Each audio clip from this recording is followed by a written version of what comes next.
wanna be the best in the game, invest in my name, check no restraints, I'm obsessed with the pain. I ingest, I retain, assess and I change, possessed by the thought I'll be free one day from society's restraints. Money, clout and fame, mud, disease, a plague. We all love to hate, have to play the game, have to make a name. All our insecurities are on display. This is war with the enemy, think that it was meant to be. Living in a time where disease is on every screen. I won't let them fester me, I know most are festering. Negativity is a plague for the mentally weak.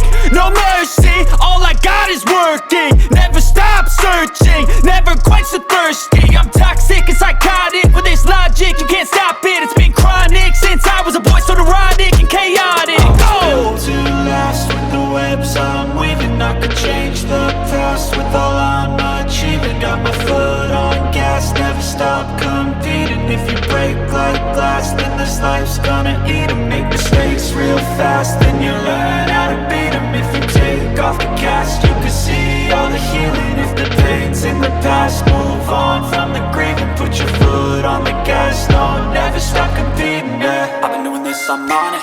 I just wanna be iconic. Sipping on a gin and tonic, got me going off when I'm on this topic, yeah. If I ever play, I want it. You know that I'm always honest. Stay away from those who are toxic. Keep them out your face, no way, you don't want it, yeah. Don't try to drain my